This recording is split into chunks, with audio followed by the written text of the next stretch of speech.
আজি মই গোলনেমু আচাৰ বনাম বুলি ভাবিছোঁ। একেবাৰে কম খৰচত সহজতেনো কেনেকৈ বনাব পাৰি আহকচোন চাওঁ। গোলনেমুখিনি মই ভালদৰে ধুই ল'লোঁ আৰু এতিয়া মই ইয়াৰে ওপৰৰ জিমটো এনেদৰে কটাৰীৰ সহায়ত ৰুকি লৈছোঁ। এটা কথা মনত ৰাখিব, গোলনেমু আচাৰ ভৰাবলৈ হওক বা নিমখত ভৰাবলৈ হওক, যিটোৱে কৰক গোলনেমু ওপৰৰ জিমখিনি এনেদৰে কটাৰীৰে ৰুকি ল'ব। নহয়তো মানে কি হয়, আচাৰটো তিতা হয় বা নিমখত ভৰোৱাটোৱে হওক সেইটো খাবলৈ তিতা হয়। এনেদৰে যদি ৰুকি লয় ওপৰৰ জিমটো পেলাই, তেতিয়াহ'লে আচাৰটো খাবলৈ বহুতে সোৱাদ হয়। এইখিনিতে মই আৰু এটা কথা কওঁ বুলি ভাবিছোঁ। মই যিহেতু এইটো চেনেল নতুনকৈ খুলিছোঁ, ভিডিঅ' বেছি দিয়া নাই, এইটোলৈ 2টা হ'বহে আৰু শ্বৰ্ট ভিডিঅ' কেইটামান। মই আগতে এবাৰ চেনেল এটা খুলিছিলোঁ বিয়াৰ আগত, আৰু সেইটোত মই 2 মাহমান চলাইছিলোঁ আৰু ছাবস্ক্ৰাইবাৰো বহুতকেইটা হৈছিলে, ভিডিঅ' দিছিলোঁ কেইবাটাও। 2 মাহৰ ভিতৰতে 200ৰ ওপৰত ছাবস্ক্ৰাইবাৰ আছিলে, কিন্তু অকণ দুৰ্ভাগ্যবশ মই সেইটো ডিলিট কৰিবলগীয়া হ'ল। আশা কৰিছোঁ এইটোতো আপোনালোকে মৰম দিব, আগুৱাই নিব মোক। আপোনালোকে যদি মোৰ ভিডিঅ'বোৰ চাই ভাল পায় তেন্তে প্লিজ লাইক, কমেণ্ট আৰু শ্বেয়াৰ কৰি দিব, আৰু লগতে ছাবস্ক্ৰাইব কৰি কাষতে থকা বেল আইকনটো প্ৰেছ কৰি অল কৰি দিব। আৰু এইফালে চাওক, মোৰ গোলনেমু আটাইকেইটা ৰুকি হৈ গ'ল, ইয়াৰ জিমটো গুচাই হৈ গ'ল। আৰু এতিয়া মই চোকা ৰ'দত এবেলা এইখিনি ৰ'দত দি দিম।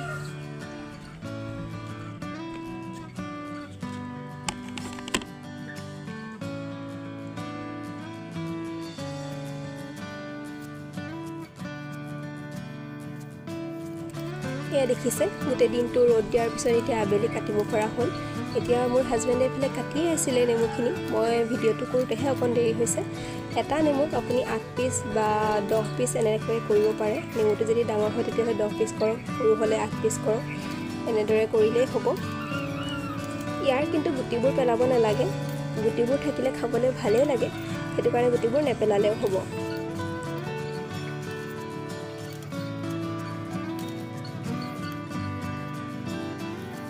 এইফালে মোৰ নেমুখিনি কাটি হৈ গ'ল, আৰু নেমুখিনি কটা হোৱাৰ পিছত মই ইয়াত দি দিছোঁ সৰহ পৰিমাণে নিমখ।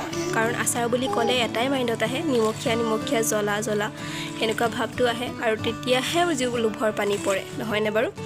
আৰু ইয়াতে মই নিমখ দি ভালদৰে তল ওপৰ কৰি মিক্স কৰি লৈছোঁ, যাতে নিমখখিনি ভালদৰে নেমুত সোমাই যায়।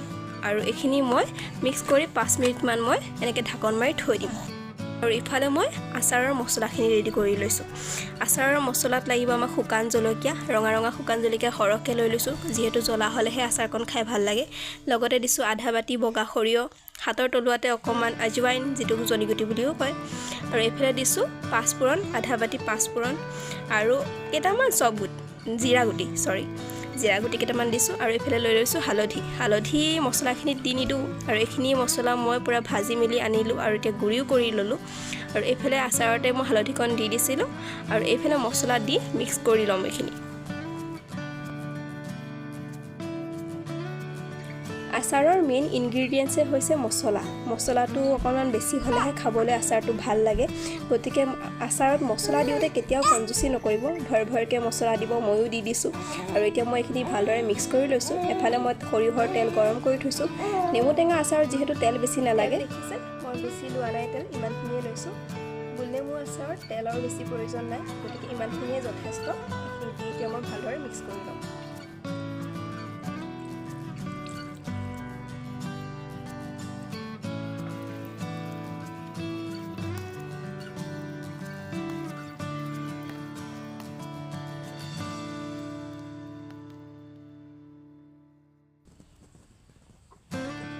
তেল দি পেলাই আচাৰখিনি মই ভালদৰে মিক্স কৰি ল'লোঁ, আৰু এনেকুৱা এটা চাফা চিচাৰ বৈয়ামত মই আচাৰখিনি ভৰাই ল'ম। আৰু এনেদৰে ভৰাই পেলাই আপোনালোকে টেঙা আচাৰ বহুত দিনলৈ ষ্ট'ৰ কৰি ৰাখিব পাৰে। ৰ'দত দি থাকিলেই হ'ল, কোনো ভিনেগাৰৰ দৰকাৰ নাই, নহৰুৰ দৰকাৰ নাই। ইমান সহজতে, ইমান ইজি, দেখিছেনে? এনেদৰে আপোনালোকেও ঘৰত ভৰাই পেলাই খাই চাব পাৰে, ট্ৰাই কৰি চাবচোন, বহুত ভাল লাগিব আচাৰটো।